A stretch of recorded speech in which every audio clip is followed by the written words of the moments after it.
বক্তব্যের সূচনায় আপনাদের প্রতি গভীর কৃতজ্ঞতা জানাচ্ছি।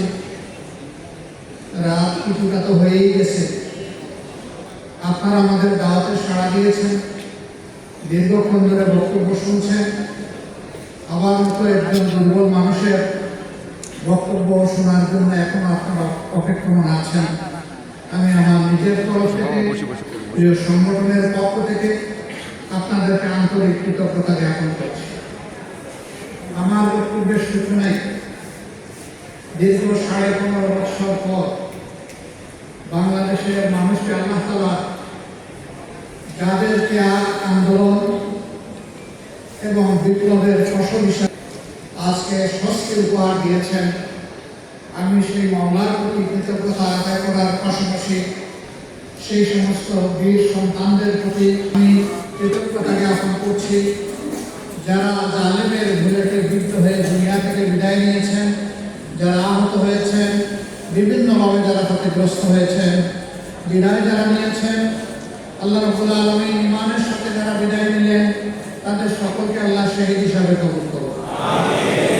আহত যারা হয়েছেন রব্বুল ইজ্জত তাদেরকে সুস্থতার নিয়ামত দান করুন। সম্মানিত সুধী মণ্ডলী, 15.5 বছর আমরা কি অবস্থায় ছিলাম? আমার আগে সমস্ত বক্তারা অত্যন্ত স্পষ্টভাবে আপনাদের সামনে তুলে ধরেছেন। আপনারা তুলে না বললেও আমি বিশ্বাস করি এদেশের ভুক্তভোগী এবং মজলুম ছিল, সেই হিসাবে সকলেই আপনারা তার সাক্ষী। আমি বলে থাকি, রাস্তার আমার একজন বিক্ষুব্ধ ভাই কিংবা বোন থেকে শুরু করে রাষ্ট্রের সকল নাগরিকই বিগত সরকারের সময় মজলুম ছিল। আপনারা হয়তো বলবেন যে রাস্তার যিনি ভিক্ষা করেন তিনি কিভাবে মজলুম হলেন। আমি হঠাৎ করে একদিন এয়ারপোর্ট রোড দিয়ে এইদিকে আসছিলাম, হঠাৎ আমার খেয়াল হতে দেখো একজন বিক্ষোভ সারি ধরে একটা জায়গায় বসেছে। আমি আমার গাড়ির চালককে বললাম একটু থামো, সে থামলো। আস্তে করে দরজা খুলে আমি তাদের পাশে গিয়ে জিজ্ঞেস করলাম কানে কানে, সারাদিনের রুচি কেমন হয়? আমাকে একজন উত্তর দিল, আলহামদুলিল্লাহ ভালোই হয়। আমি বললাম ভালো পরিমাণটা কেমন হতে পারে আমি কি জানতে পারি? সে আমাকে বলল 1500 থেকে 1800 পর্যন্ত আমাদের ডেইলি আমরা মানুষের সহযোগিতা পাই। আমার একটু খারাপ না ভালো? বলে স্যার থাকে না তো। থাকে না উত্তর দিল, সকালবেলা বসার আগেই স্যার খাজনা দিয়ে এখানে বসতে হবে। কারা খাজনা দেবো ভাই? বলে যে ক্যাডার দিচ্ছে। আমাদের ওই আমাদের ক্যাডারদেরকে আমার বিক্ষোভ ভাই বোনেরা ছিল। এরপরে জিজ্ঞেস করলাম কি পরিমাণ খাজনা দেবো? তো বললো স্যার বিভিন্ন জায়গার বিভিন্ন রেট, সব জায়গায় এক রেট। বললাম রেট দিয়ে কেমন বাসে? বাসে কিন্তু পুষায় না। বাস তো পুষায় না কেন? ওই স্যার 30 টাকা কেজি দরের পেঁয়াজ যখন 300 হয়েছে স্যার পুষাইব কেন?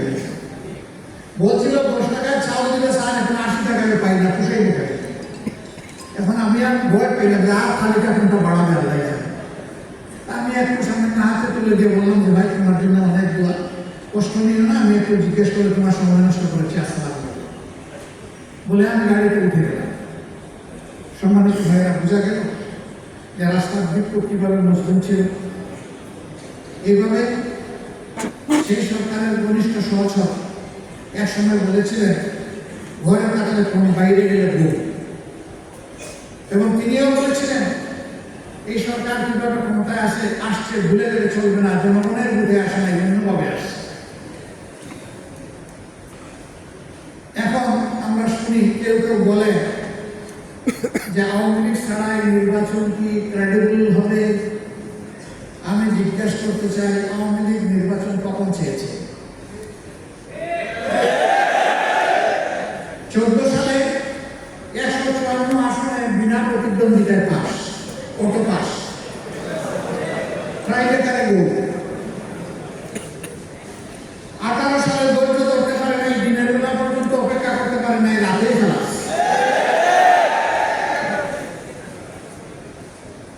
24 সালে সবাইকে জেলের মধ্যে ফিটফাট, এবং ক্যান্ডিডেট খুঁজে পায় না কন্টেস্ট করার জন্য। দামি ক্যান্ডিডেট, দামি পার্লামেন্ট, দামি মন্ত্রিপরিষদ, দামি প্রধানমন্ত্রী, সব কিছুই দামি। যারা নিজেরাই নির্বাচনে বিশ্বাস করে না, তাদেরকে আবার আপনি নির্বাচনে আনবেন কিভাবে?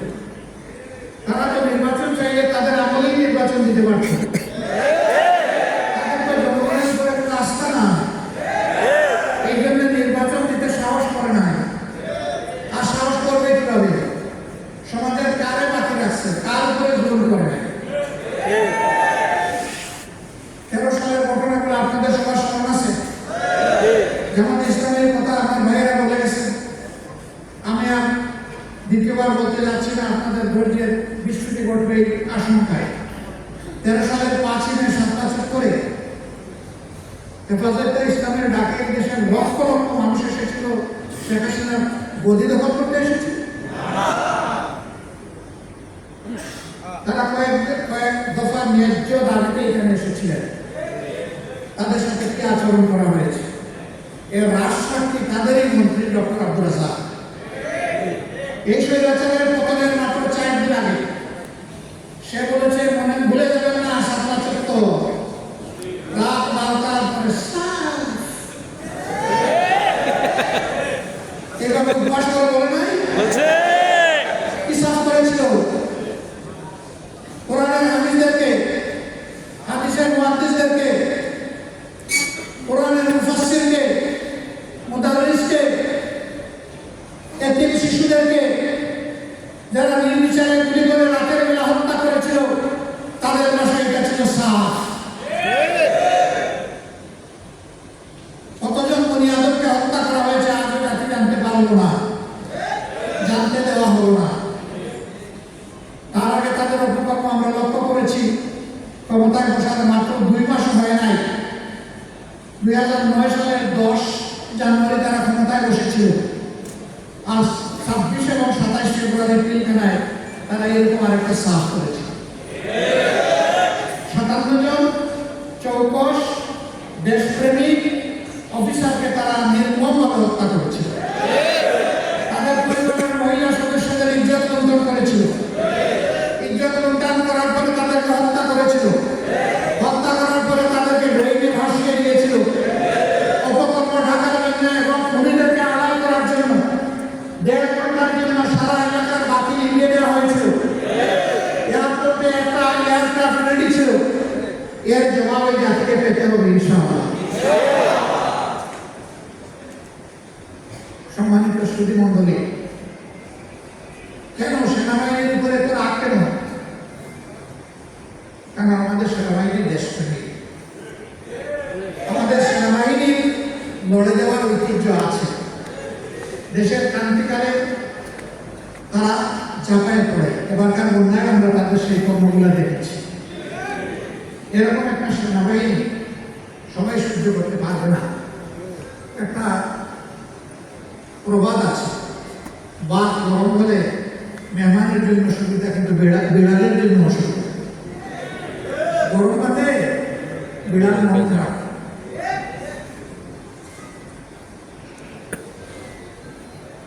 দেশপ্রেমের এই স্তম্ভটাতে আঘাত দিয়ে তাদেরকে ক্ষতিগ্রস্ত করা হয়েছে। আরেকটা গর্বের বাহিনী বিডিআর ষড়যন্ত্র করে তাদেরকে ধ্বংস করা হয়েছে। আজকে বিডিআর নামের কোনো বাহিনী বাংলাদেশে নাই। এই নামের মধ্যে একটা শৌর্য বীর্য ছিল, তেজ ছিল, বীরত্বের মানসিকতা ছিল। এখন বানানো হয়েছে বর্ডার গার্ড বাংলাদেশ, মানে সীমান্তের চৌকিদার। কোথায় বিডিআর আর কোথায় চৌকিদার। লোগো বদলানো হয়েছে, ড্রেস বদলানো হয়েছে। একটা বাহিনীকে ষড়যন্ত্র করে শেষ করে তারা করে। এই নাজিমুদ্দিন রোডে আমার সৌভাগ্য হয়েছিল একবার আসা, আর অন্যান্য জেলায় আরো 2বার যাওয়া। এই সরকারের খুব মহব্বত ছিল আমার। 5 বছর পর পর আমাকে কিছু বিশ্রাম দেওয়ার জন্য গেস্ট হাউসে নিয়ে যেত, আদর করে রাখতো। পানির বিল নিত না, কারেন্টের বিল নিত না, আবার রেশনও দিত বসে থাকারও মা। আমি এটাকে জেল বলি। আপনারা বলবেন তো এটা কি ছিল? এটা বলতে পারেন যে মজলুমের অবকাশ কেটেছে। আচরণ যাই তো জেল আদালতে গেল শিবে আবু তালিব মোহাম্মদ রসুল্লাহ সাল্লাল্লাহু আলাইহি ওয়াসাল্লাম এবং তার বংশের 30 জনের অধিক মানুষ, শিশু থেকে বৃদ্ধ, যারা 3 বছরের অধিক সময় বড় কষ্ট করেছিলেন। আরবের জালিমরা তাদের সাথে সমস্ত লাইফ লাইন কেটে দিয়েছিল। পানি বন্ধ, খাবার বন্ধ, সব ধরনের ফলমূল বন্ধ, দেখা সাক্ষাৎ বন্ধ। অল্প দিনের মধ্যেই যা ওষুধ দিয়ে গিয়েছিলেন সব দিয়ে গিয়েছিলেন। তারপরে গাছের পাতা, ঘাস এবং গাছের ছাল, এগুলা ছিল তাদের খাবার। এটাও যখন পাওয়া গেল না, তখন মরা পশুর শুকনা হাড্ডি তাদেরকে চিবাতে হয়েছে। ওইটা ছিল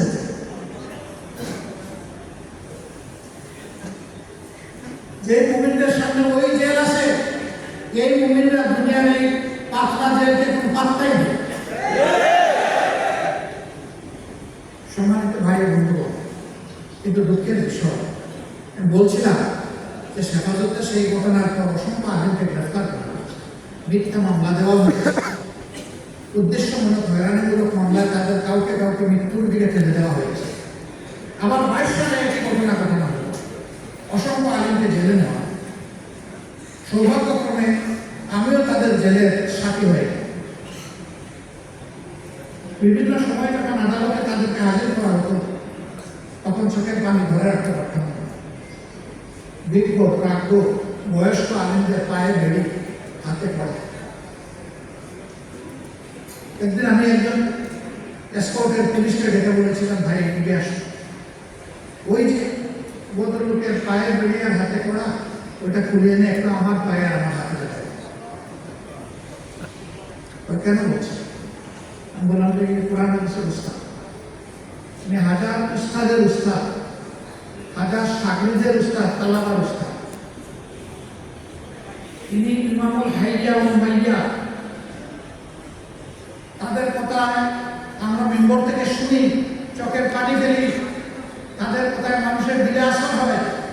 তাদের হাতে লাগিয়েছেন পড়া, পায়ে লাগিয়েছেন বেরিয়ে সহ্য হয়। বললো আপনি চাইলে এটা পারবো না। আমি বললাম তাহলে আমি চোখ ফিরে দিলাম।